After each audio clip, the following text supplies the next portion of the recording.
Okay, so we should be broadcasting. Welcome everyone to our panel session, How Do I Pivot My Career Beyond Academia? My name is Erica Avery. I'm a fifth-year PhD student in the Cellular and Molecular Physiology program at Johns Hopkins School of Medicine. I'd like to briefly introduce our speakers today.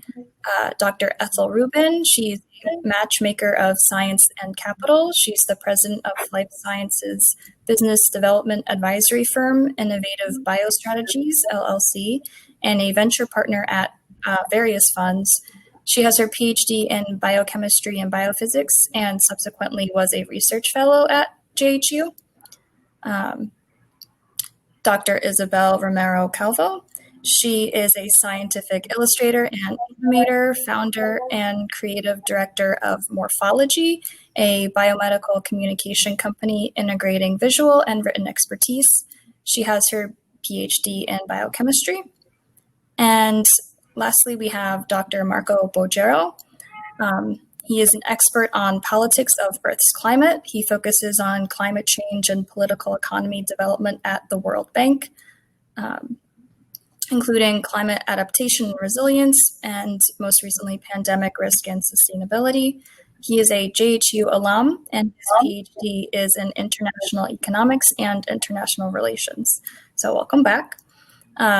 Today, we will be hearing about how each of our panelists found their diverse career paths after their graduate degrees and life in academia. So thank you to our panelists for volunteering their time to contribute to our inaugural Horizons conference. I'm excited to be moderating this discussion, and I'm looking forward to our conversation today. So for our participants, please feel free to ask questions relevant to the discussion with the chat feature. I'll do my best to incorporate those into our discussion as we go along. And for the last 10 or 15 minutes or so of the panel session, we'll be opening the floor to any questions our viewers may have for the panelists. So to get us started with some background, since all three of your experiences are examples of combining passions and shaping your career out of them, could you each tell us a little more about yourself, your background, your education, and how you ended up where you are now? So Ethel, why don't we start with you? Sure. So I just want to add a little bit to what I currently do. I am an entrepreneur in residence at the NIH. I work with the Office of the Director, which set up a very unique department within that extramural branch, Office of Extramural Research. It's called the SEED Office. And I lead a team of entrepreneurs in residence that help to prepare and connect companies with capital. So companies that are backed with NIH dollars. I don't know if you realize, you think of NIH obviously as the world's largest research institute and a granting agency for academic research. What you may not realize is that a portion of their budget, now over $1 billion, is used to back companies for products that they feel will improve healthcare in this country. So, biotech, all sorts of therapies, diagnostics, devices, digital health, crazy new things that are just coming out. So I get to see everything almost before the rest of the world does. I guess my career was very varied. And when I give you some advice, you'll understand why I'm giving it. I have a PhD in biochemistry and biophysics from the University of Rochester, and I did a fellowship in the breast cancer research program at Johns Hopkins. And it was a wonderful experience. And while I was there, I decided that I wanted to go into industry. Hopefully I'll get a chance to tell you why. And I went to a company we were just spinning out from Johns Hopkins called BioFortis. It was working at the intersection between IT and life sciences. And we built that company from the ground up. It was my first startup entrepreneurial and business management experience. And I worked together closely with the CEO to make it a successful venture, which obviously it was. We sold it a couple of years ago and brought a 10x return to our investors. So everybody was very happy about that. After that, I went to another medical device company. I wanted to get back into therapy development, worked there for almost a year, had some regulatory snafus with the product. They're doing well. They made some pivots and doing well. But I went off from there to start my own consultancy, as Erica mentioned, business development, opportunity assessment for global strategics, and search and evaluate for VCs. And while I was doing that, I had an opportunity to take a medical affairs related role for the world's largest device company who really drug device combinations, implanted devices, where I got to learn all about cardiovascular or pulmonary and the tripartite between, of cardiometabolic. And I spent 2 years in that medical affairs role and then went in-house, where I led global clinical strategy for their fastest growing business unit. So I've got over 25 products in the market that I've either helped to launch or worked on or commercialized from scratch, or helped develop the plan for commercialization. And after that, I really wanted to get back a little bit more into early stage and into investing, primarily because I felt that ventures was the place for me. And I knew that I wanted to play at this intersection between finance and life science. And so I had this opportunity of joining BioHealth Innovation, where I am now. And we have a contract with the NIH.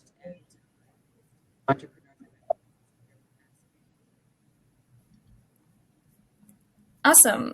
Isabel, how about you? Well, my story is a little bit different, although I also come from a similar background. I did my PhD in Granada, in Spain. As you can tell with my accent, I am from Spain. So after my PhD, I wanted to come to the States. And I found a really nice opportunity at the University of Chicago. So I came here for I am right now in Chicago. I came here for my postdoctoral training. And it was during that time when I discovered I have always loved art. I have always really enjoyed drawing and painting and photography. And it has always been a really strong part of my childhood and my life. But when I was doing my postdoc, I actually realized that you can blend art and science professionally. And it was a really big revolution. And then I am so lucky that one of the few programs in the States, there is one in Johns Hopkins and there is another here in Chicago for training medical illustrators, was right. I mean, not in the same campus. I had to be traveling a lot, but so I decided that why not? It was totally worth it to try to pivot my career and switch. And so I spent, after my postdoc, I got hired as a researcher. I was working in pancreatic cancer with organs. It was a wonderful lab and with Dr. Kevin White. And I really have fun. It's one of the things I really miss, working in the bench, working in cell culture. I love that. But I spent a year training myself, taking art classes, because I didn't have any art background, any official art background. And I applied for the biomedical visualization program at UIC, and I got accepted, and I graduated in 2019, last year. And then, well, after that, I joined the faculty member team. I'm a faculty right now, part-time faculty there. And I decided I have always wanted to, be my own boss and try to see how that experience will be. And so I founded Morphology, which is my medical illustration company, and I am super happy that I can work mixing art and science and bringing all the experience that I have in the bench side before. Wow, thank you. Marco? Thank you, Erica. It's great to join you. Thank you for organizing this event, and great to hear from Ethel and Isabel. Your wonderful life stories and careers. My life experience starts in my hometown. I'm also European born. I was raised in Torino, Italy. Turin is the first capital of Italy, like Philadelphia in the United States. It's a wonderful town where you grow up. And my international career then started with college. I went to college in the United Kingdom. And then I started to travel around until I got to the PhD a little later than most people, in my 30s. And I built on a career that was already partly international. I worked as a Navy officer for a couple of years, doing pollution control, environmental controls in the Mediterranean Sea. And then I worked for Doctors Without Borders for a few years. So already a great opportunity to interact with many scientists and medical doctors and working in the developing world. and I got to travel to Africa, to tsunami hit Indonesia, to the Middle East. And with that experience, I entered the PhD program. I got to work with great people here in DC at SAIS. I got to work with Peter Lewis, one of the world's leader in global governance and African politics. I got to work with so many wonderful people, more than I can say in a few words. And towards the end of my PhD in the last year, I managed to get a consulting from the World Bank, which helped me pay some of my fieldwork, which was in Southern and Western Africa. And this helped me both finish my PhD in 4 years on track, and then enter into the world of policy with the World Bank. So this is in a nutshell, and I look forward to expand on selected stories, life stories, personal stories. Thank you. Yeah, awesome. So my next question is that as students, many of us don't know what we want to do with our degrees, or what some of our options even are at all. So what was the inspiration for your vision of yourself in your future career, and how did you turn your vision into a reality? So why don't we go in the same order? That is a really great question, Erica. And I'll tell you that once I pretty much knew when I was doing my fellowship that I thought I'd want to go into something other than doing research, just because after like 2 or 3 years of my postdoc, I got to the stage where if I have to optimize one more assay, I'll shoot myself. And I realized, and I had, I worked with wonderful scientists and physician scientists when I was at Hopkins and at U of R, and I just admire them, and I love doing research. It was just wonderful. But I realized that the next step for me as a faculty member was to write grants and write nothing but grants. And that wasn't really what I wanted to be doing all day long. There were very few professors who you ever saw lift up pipette, right? They just didn't do, they just weren't doing bench research anymore. And I realized that was not for me. I did something pretty novel, I think, just because I didn't really know what else to do. There was a book that came out. I was at Hopkins from 2000 to 2004. And there was a book came out, I don't know, maybe 2001 or 2002 called Alternative Careers in Science. I don't even know if it's still in print, and it's probably very out of date. Hopefully they kept it up to date. And I read that book, I think, in my second year of my fellowship, to try to understand what else can you do with a degree, right, with a PhD in science. And it was really eye-opening.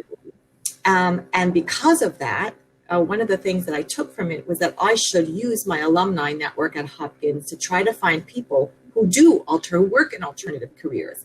And so I devoted time to identifying people, reaching out to them by email or phone or any way that I could get connected to them or introduced to them. And I set up just 15-minute kind of coffee breaks. Of course, this is long distance. I was in Baltimore doing research.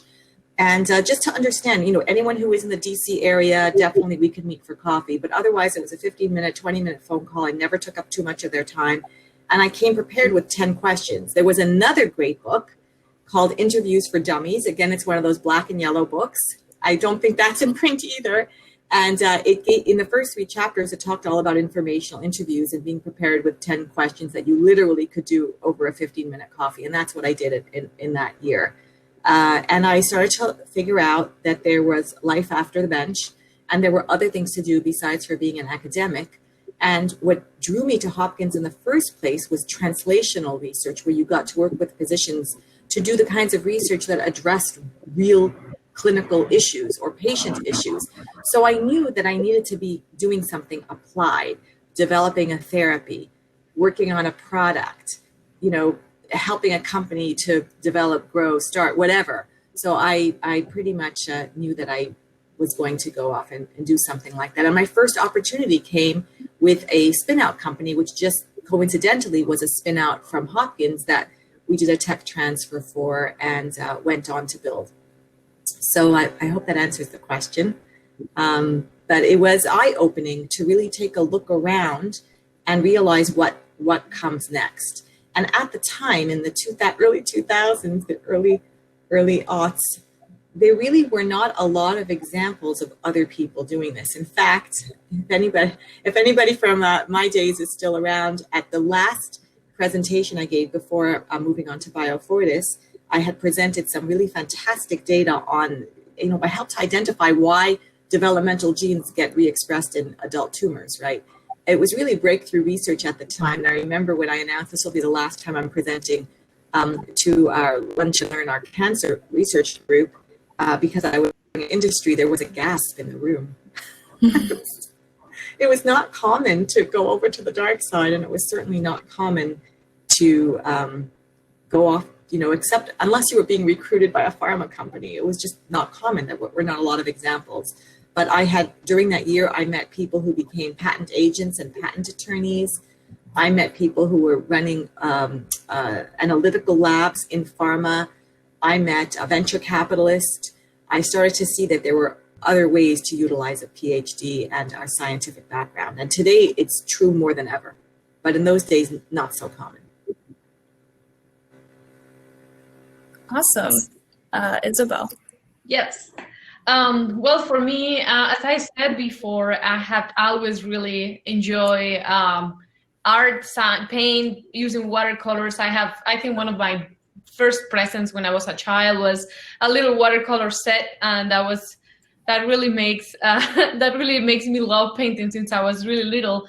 I think that during my PhD, I was really lucky during my PhD. I got 3 internship opportunities. The first one was actually at Johns Hopkins with Dr. Mark Donowitz. It was wonderful. It was my first international experience, and my English at that time wasn't great. I wasn't able to communicate really well, and I really realized how important is visual communication when you are trying to talk about your science, what you do. And I think that probably was the first time that I create a mini version of a daily graphical abstract. I remember having to present in a lab, being super stressed about that because I have a better time talking properly. So I remember creating my visuals, and everybody say, "Oh, everybody understood you really well." And I think that's just one example. During my PhD, when I put together my thesis, I think that for me it was as important to work on the figures than work on the writing part and the cover and going around. The importance of visual communication has really been something that made me think that was what I really wanted to do. And then when I discovered that it was a real option, a real career, I was super excited. So I definitely thought that taking the risk was absolutely worth it, and it was. Great. Marco. Thank you, Erica. I have to say that I didn't have a huge vision for myself. I'm going to take the opportunity to just reveal this now. And I'm going to follow on what our great keynote speaker said, Valerie Young. She said she had a largely unplanned career, and you had to ride the horse in the direction of the horse sometimes. And this resonated to me because during my graduate career, I spent a year at Harvard to teach and to cultivate my interests. And in the induction, Valerie Young herself spoke to us. So that's the first time that I heard about the imposter syndrome. That's the first time that I heard about how careers are made one step at a time. And so what I would say is just that you have to be ready for the opportunity. You have to be open. You have to be a little flexible. If I have to go back to myself, say at college in the late 90s, I had no idea that I would be getting into climate change. I barely thought that climate change was an issue when I was at college. I knew there were environmental problems. I knew that the ozone layer was a problem. The Montreal Protocol had become the first great initiative and successful initiative to control the ozone layer. But I could not imagine that one day this would be my day-to-day career. And this is the same thing you hear in career conference when people say 10 years ago, most of the jobs of today didn't exist. So I think this is more or less, in a nutshell, my own answer. You sort of create your vision as you go. But I do empathize with people that have their last year of the PhD to finish. And, I just want to tell them, you're almost there. Yeah, I can relate to that. So we have one question that is, do you see people with non-medical lab work experience move into development labs? So I'm assuming that's for Ethel. So I was about to ask her, so do you mean pharma/drug development labs or product development labs in like devices, et cetera? All the time. I guess it just depends what, drugs are becoming more and more complex. They're tethered to nanoparticles. They are combined with all sorts of other elements that have different properties that can cross cell membranes, that are fatty acid or lipid tethered, or are drug device combinations of everything you can imagine: microneedles, dissolvable, bioresorbable wafers. So the closer you are to an engineering science, when you say non-medical lab work, the closer you are to an engineering science, the more obvious the fit is. I can't think of what other lab work. If you're thinking software development, there's a whole new world of digital health, which requires software engineering. Every implanted device is software enabled. Many devices are software enabled that are wirelessly transmitting data. So I guess it just depends what. The closer you could get to defining what the question is, the easier it will be for me to answer. But yes, it happens all the time. Yeah, and there's a similar question for Marco. How often do you see non-policy people / scientists work in science policy? It happens quite a lot, especially in the environmental field. From physicists doing modeling for GHG emissions to environmental specialists of different types producing reports on fisheries or on biodiversity. There are great opportunities. I'm in the early stages of organizing events on soil conservation. So if there are students that have an interest on this, I would be very happy to welcome their ideas. And there are always new opportunities. Technologies are evolving and gives us a lot of hope. It's not all about policies and getting the policies right and getting the incentives right and transitioning out of a carbon economy.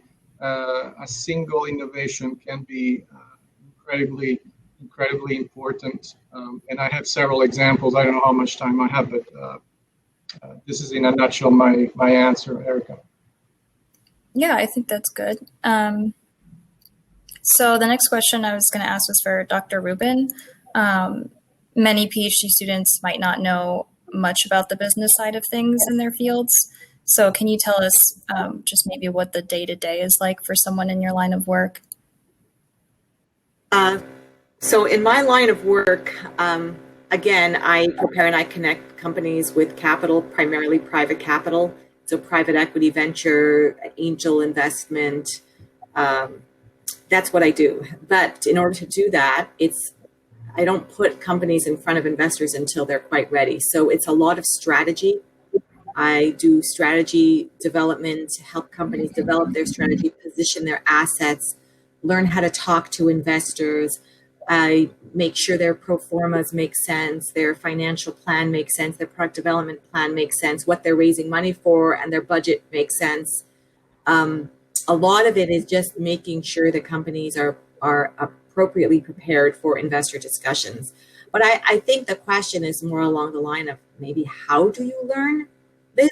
And there's no shortcut except to run a company or to be in a company where you are participating on the business side and business decisions and just learning, how this works. It's easier, I think, if you have an MBA and you're brought into a corporate development or business development role, but there's certainly opportunity for PhDs to go into pharma companies in business development. Certainly, the closer you are in a company to a role which is about P&L, right, profit and loss, or the financial aspects. You're not going to be CPAs. I mean, maybe you are CPAs, but if you're not a CPA and if you're a PhD or a biologist, you often don't think about roles in marketing or in upstream marketing, which is more product planning or product lead, because there you have to build the business case in with the product plan. You have to understand the market. You have to understand how to get market data, what market dynamics are like, what's pushing, what's pulling, what's changing, what the competitive landscape is like, what the reimbursement is like. Are there going to be regulatory hurdles up ahead? So the closer you are to the roles where business plays a role, the quicker you can learn this. You don't need an MBA, but you need to be a little bit open-minded about the title. If you're a typical life science PhD, you only think of R&D, R&D, R&D. But think outside, in every company, it could be different. It could be you never even get a chance to get into any kind of a product planning or product lead role without starting off in R&D. So the trick is to network, and this is really hard when you're a fellow and when you're a graduate student. You need to network with people who have jobs that in pharma companies that you're interested in, and just ask them, how does it work in your pharma company or med tech company or digital health company or whatever it is? How does it work? What kinds of roles are there? Where do they start people off like me? And just try to understand the dynamics of each company. But my day-to-day, I spend a lot of time talking with investors. I spend a lot of time talking with companies. My children laugh. They're like, all you do all day is talk on the phone or on the computer, right? You're on the computer, on the phone all day. You don't really do anything. So that's executives, right? We don't do anything. We just make everyone else do what they're supposed to be doing. I talk on the phone all day. I'm with investors, I'm with companies, and then my client, I am a consultant for the NIH. I do some very interesting work figuring out strategy and participating in the planning process at the seed office in the NIH. So it's a very fascinating opportunity, but I had to take baby steps to get here. I didn't learn business except by doing. I don't have an MBA, and I worked in a couple of different kinds of different industries, actual industries, sectors of life sciences. So I have a very broad generalist background, and that could be very frustrating because it would be much easier if you could just peg me and stick me into a hole and say, oh, she's a drug development person or she's a marketing person, and I'm just not like that. So the good news is that I did learn the business by doing. The bad news is that it's not so easy to peg me, put a square peg in a round hole. Thanks for that. That's really informative. And someone from our discussion panel is asking to do a day-to-day for the other panelists as well. Yeah, so Isabel, why don't we start with you? Okay, well, it is really, every day is different in my life, really, really different.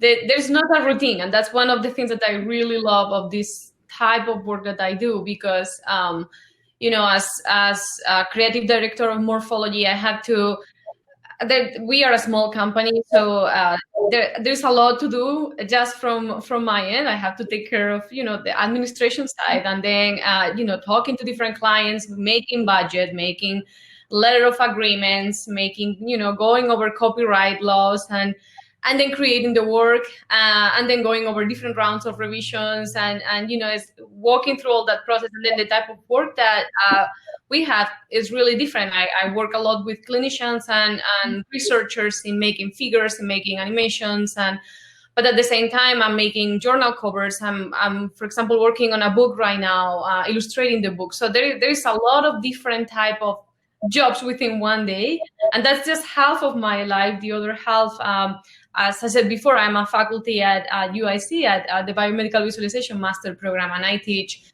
molecular pharmacology, and I teach medical communications and visuals. So there is a lot of interaction with the students and going over grades and having faculty meetings. And so basically, you just wake up in the morning and check your to-do list every day and start crossing one thing after another. But every day is really different. And that is really wonderful, because I really like to not have too much consistency on a schedule. I like the movement of it and the variety of it. So that's my day-to-day life.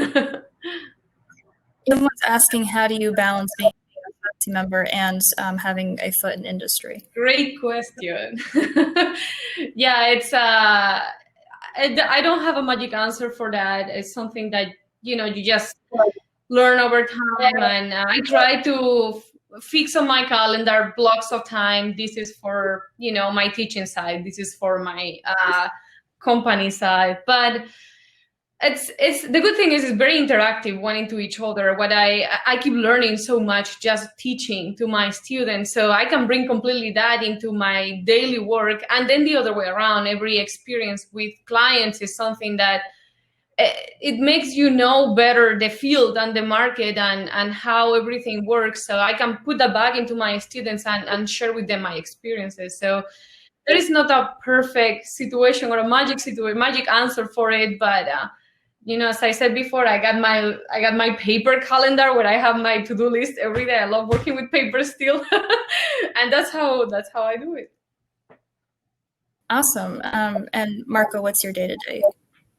My day-to-day in the pre-pandemic world was similar to academia, to the extent that we had brown bag lunches 2 or 3 times a week.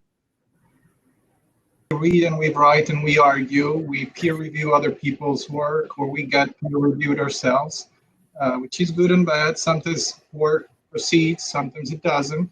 But yeah, it's similar to academia. In the pandemic life, everything has gone online, so I'm putting a lot of attention to having a good, healthy life with some sports. So I start with a swim after reading the newspaper. I have my daily half an hour of swim, and then 2 or 3 or 4 WebExes during the day. I also care about taking a good lunch break and cook my own meal, and that makes for a good break. And then again, more WebExes.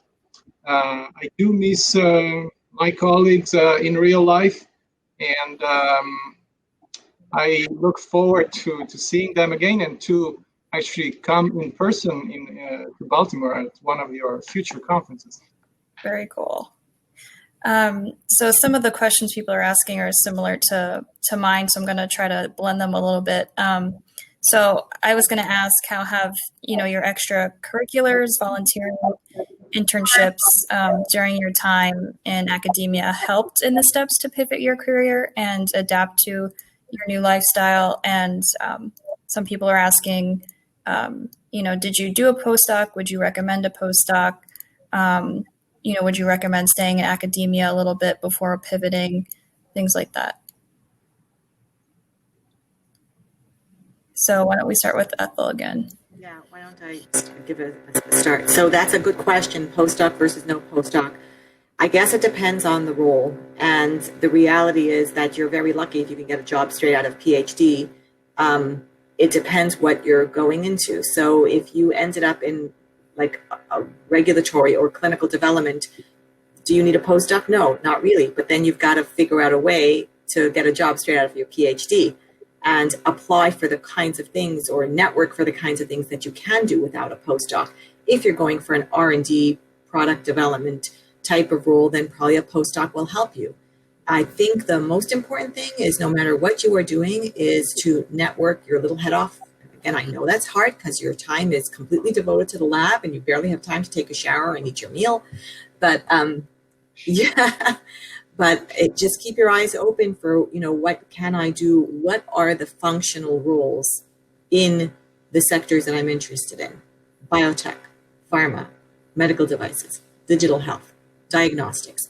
What are the functional roles? Every company needs to have sales and marketing, product development related, and that could be everything. I mean, in a pharma company, from the R&D leading to target identification, leading to drug optimization, lead selection, optimization, etc. Preclinical development leading to an IND, clinical development. There's early clinical development, and then there's later stage clinical development, and later stage clinical development will interface very closely with medical affairs and marketing because you have to do product planning for product launch.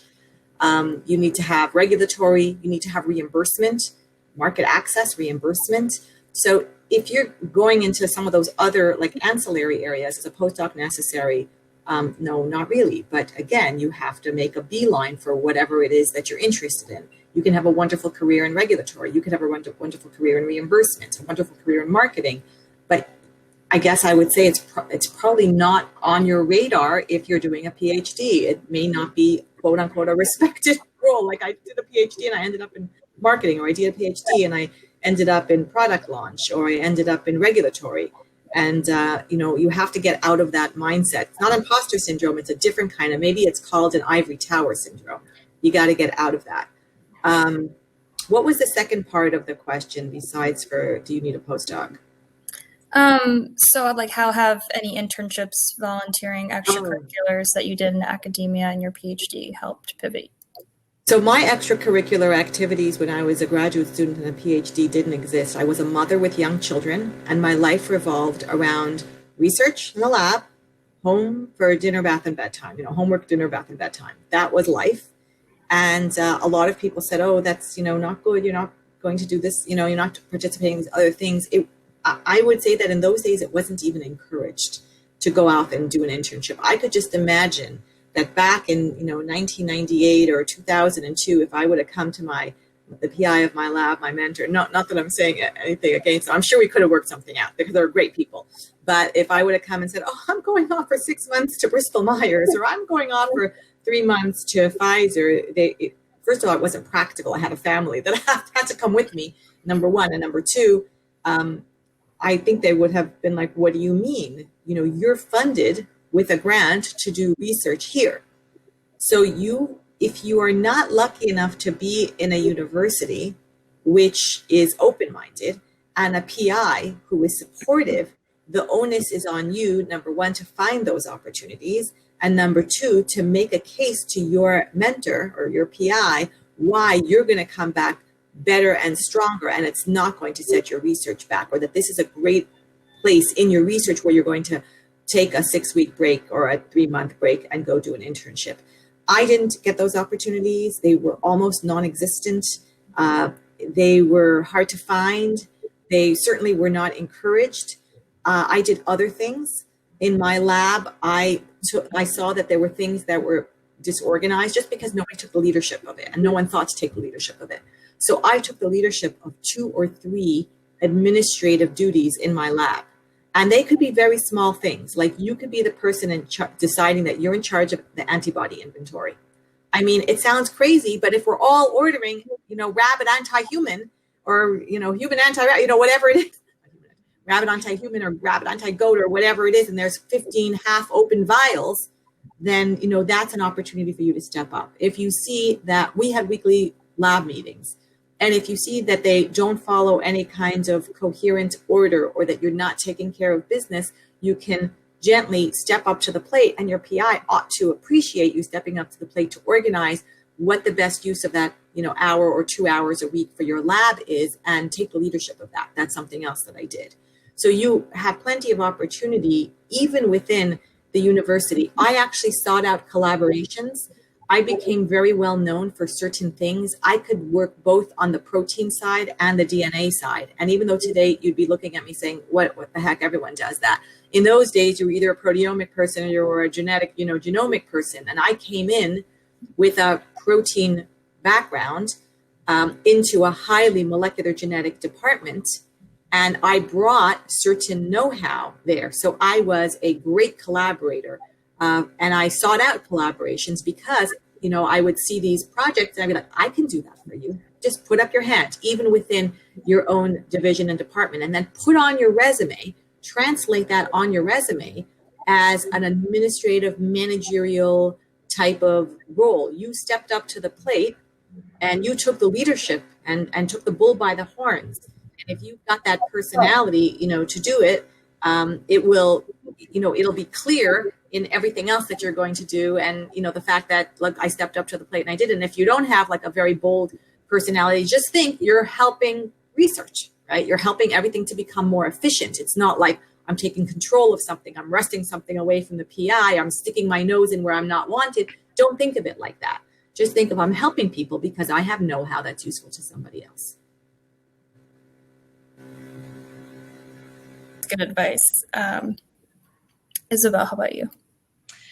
Well, would I recommend to do a postdoc if you want to be a scientific illustrator? And it's a really, depending on the case, question. I can talk about my own experience. After my postdoc, I got hired at the University of Chicago as a researcher in a lab. And that experience for me was absolutely wonderful. And I will never change that prior being a scientific illustrator. That really, the group where I was working was pretty much into translational medicine. So far, I was only doing basic science. And it was at that point when I started to interact with clinicians, with surgeons, and getting samples from the OR. And getting to know all that is something that I will never change for anything. And so will I change that experience? Will I try to become a scientific illustrator before? No, I think that it was a really nice and a really important part of who I am right now, as well as, the lab was very big and, all the international community. It's always so wonderful working with different cultures, with different people. It just opens your mind and it makes you more respectful and more aware of problems in society that you don't want to implement into your lab or you want to fight against too. So I think that I recommend the path that I had before being a scientific illustrator. Yes, I totally will never change that. And in terms of opportunities during that path, I have always tried, just because I have always enjoyed the visual communication side of science. I was always the student in the lab that was making figures for, my group, other groups, or, I was always the one choosing the color palette on the final figures. And I think, during that time at the University of Chicago, my PI was the one that gave me my first journal cover, because somebody in the lab got a paper accepted and he was like, well, we got invited to submit a cover. Do you want to do it? And I was thinking, well, I had no background to make that. I think it has been the cover where I have done the most in-depth research before developing the cover, because I was so insecure.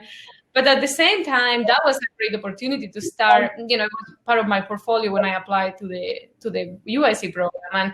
And any visual opportunity that I have had throughout my student PhD life and postdoc and then researcher life, I have always tried to work on the visual side, just because I enjoy it really so much. And that for sure had helped me also understand how science work and, how deadlines work and, how much, timeline you have to develop something and how is the turnaround of things. So I will completely recommend the experience that I have had before. Now, is it necessary? Of course not. Every person has a complete different experience, and some people are not, don't have a science background, and they have a more artistic background, and they have to train themselves more into the science aspect. So it's kind of, up to you and up to where you are. I will never change what I have lived, for sure.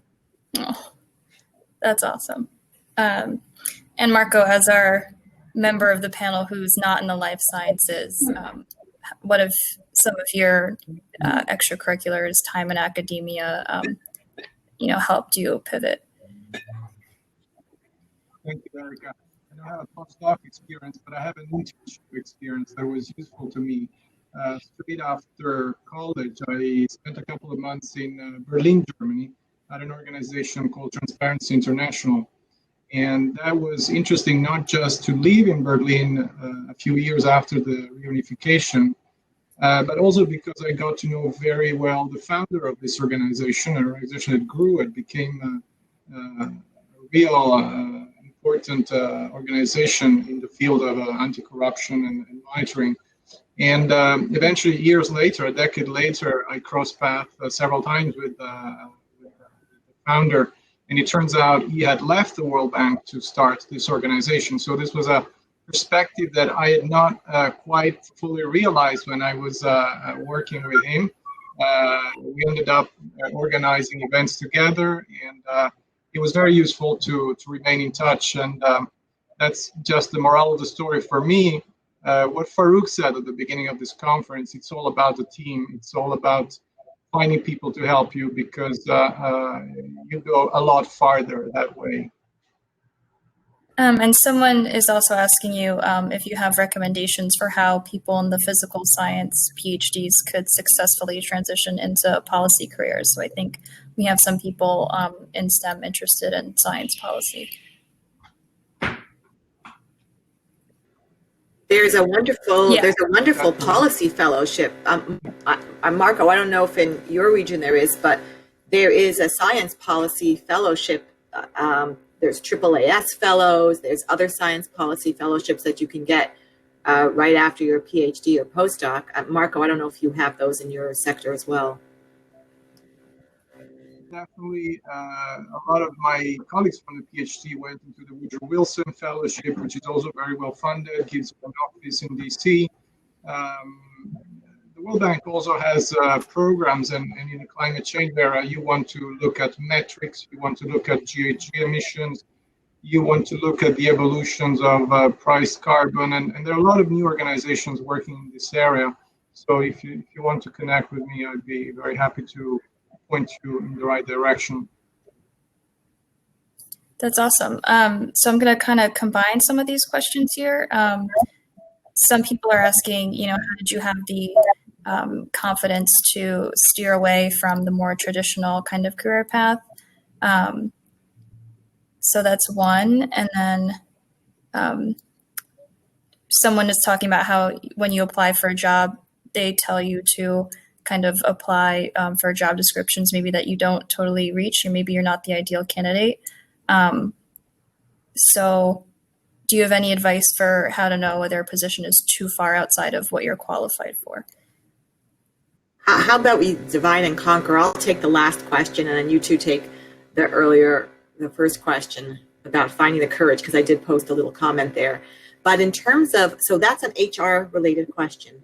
And in general, my advice to new grads is that most HR will look for somebody who's an 80% or 90% match. And unfortunately today, not even today, for the past 20 years, there's software to screen applicants so that only people who meet whatever threshold. Like, I know that in some of our companies, we would set very specific keywords that we needed to see in a resume. So that has not changed in 20 years. Always make sure the keywords are there.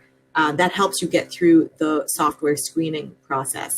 I would say apply anyway, but don't just rely on an application. Network with people in the company so that the hiring manager can somehow become aware that you are interested in the role. And sometimes that helps things. I think you don't have to be perfect. Putting an application in is free. Nobody gets bummed if you apply to a job where you're not a perfect match. And as long as you're networking at the same time and don't just rely on blind applications online, I think you should be fine. I think if you get too caught up, well, I'm missing this one thing that they're looking for, don't get too caught up in that. But be realistic and don't be disappointed if you're missing half the requirements and they're looking for somebody with 5 to 7 years and you've got 0, that it's going to be a fit. the better thing to do is to reach out to people in that functional role in that company and find out, what kind of person do they hire? What is this? If you don't not a fit, what is the step or the title before that you should be looking for? And could they alert you when an opening for that kind of role happens? So that's the best advice I can give in terms of matching the exact criteria. Yeah, that's great advice. So Isabel, Marco, maybe you can speak to how you found the confidence and courage to pivot from the traditional career path. Sure, that's another great question without the magic answer too. But in my case, I think that, well, first of all, following what you really feel like makes you happy, what you want to do for the rest of your life. I think that for me, when I discovered that I could blend art and science, there is no way back for me. I mean, it was very clear that I wanted that. Now, one thing is what you want, and something else is how you get there. And support around you is, of course, really important. In my case, my wife has been a really fundamental support throughout this full career and this complete transition. And, as an international person living here, dealing with visa problems and, there is a lot to think, a lot to plan, a lot of decision, but at the end of the day, nothing is permanent. So, I mean, just try. What can happen? Things may not work out, but at the end of the day, you can always say, I tried, and it just didn't work out. But I think that just following what makes you happy and following the path where you want to be, I think that it's never easy, and there's never a straight line. But all the experiences that you get throughout your path, I think they are all really valuable. And just try to find support in people around you. I think that emotional support is really important in these cases. Oh, that's so sweet. Marco, how did you? I echo Isabel. Emotional support and friend support is really useful.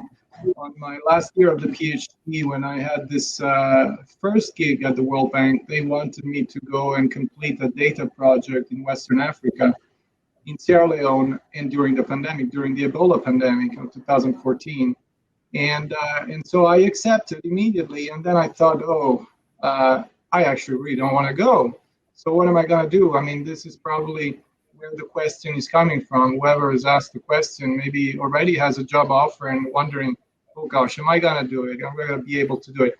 And I just went for a long hike with friends at the Shenandoah, and I remember it was a really, really, really long hike with a lot of conversations. And eventually I did accept. I also had lunch with my advisor at the time, who really supported me. Peter, he was amazing, and we're still good friends, and I think of him very often. So that's how it worked for me. I hope this small story speaks to whoever has asked the question.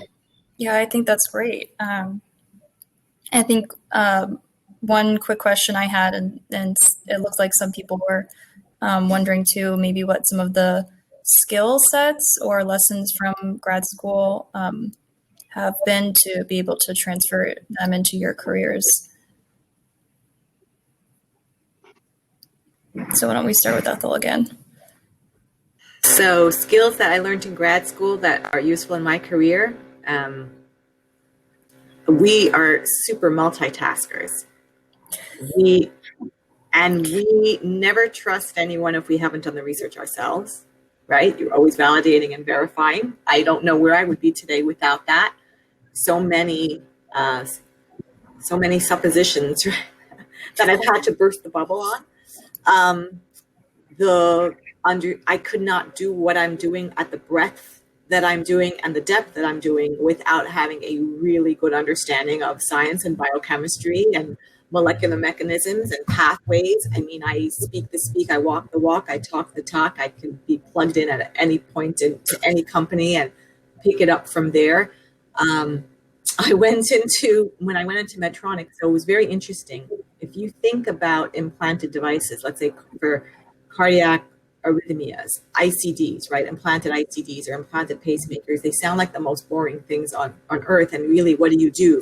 You implant this can and you take this, wire and you stick it in the heart and you turn on the electricity and it just gets you, And imagine my shock and surprise when I found out that there are 1,000 different programmable parameters and how complex the engineering of these things are and how complex arrhythmias are.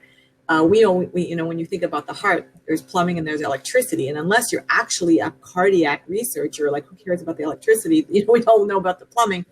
And we focus on the plumbing so much because it's more molecularly interesting.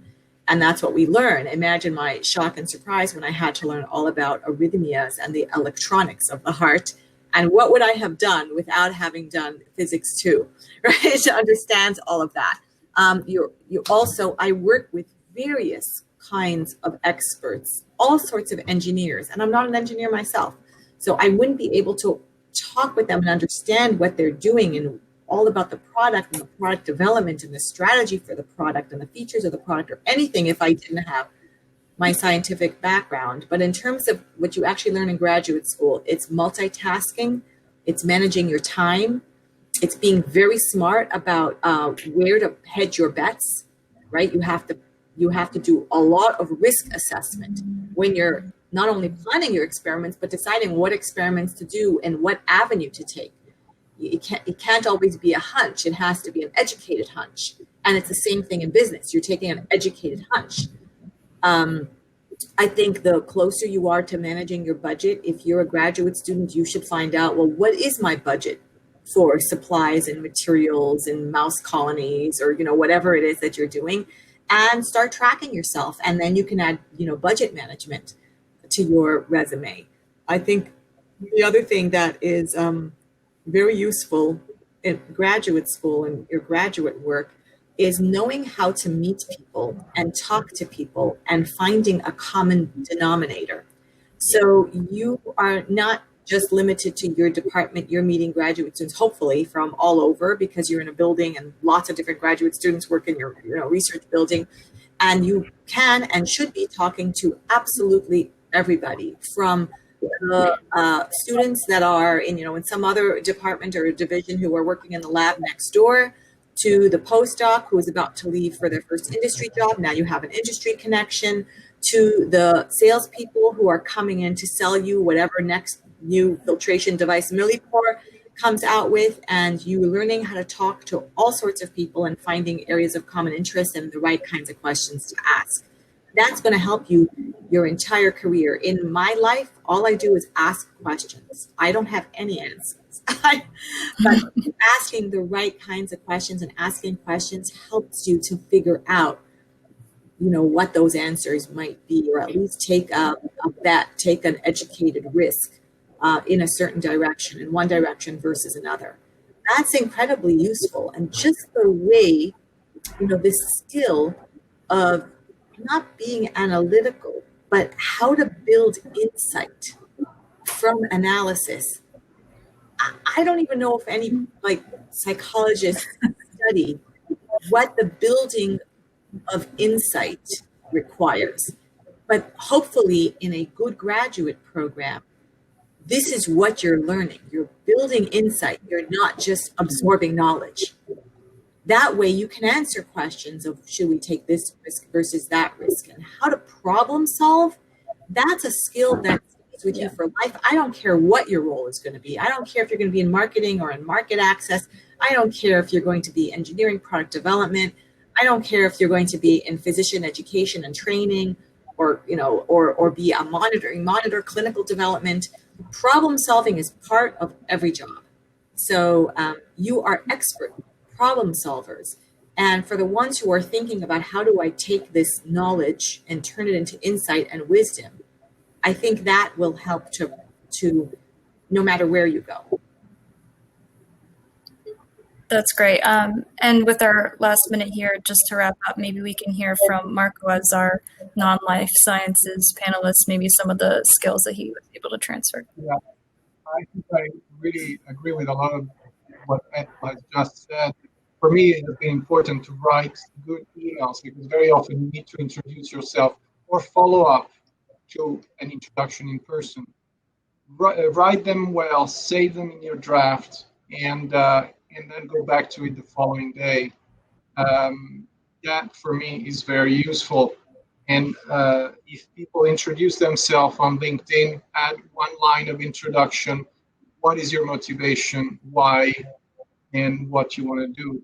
Just don't do factory types of emails and introductions. That's not very useful. There's a lot more to discuss, but I think we're running out of time, Erica, right? Yeah, so that's time. I know we could talk all day about this kind of stuff, and we've had a lot of audience engagement, so that's been great. So I'd like to just conclude our session again by thanking Drs. Rubin, Romero, Calvo, and Bojero for meeting with us today and providing such important insight and tips. So thank you guys again, and I hope everyone had a great time. Thank you for inviting us. It's great, and it's great to meet my panelists, and we will be networked. That's for sure. Thank you. My pleasure. So I'm gonna stop broadcasting. And I think that's automatically stopped there.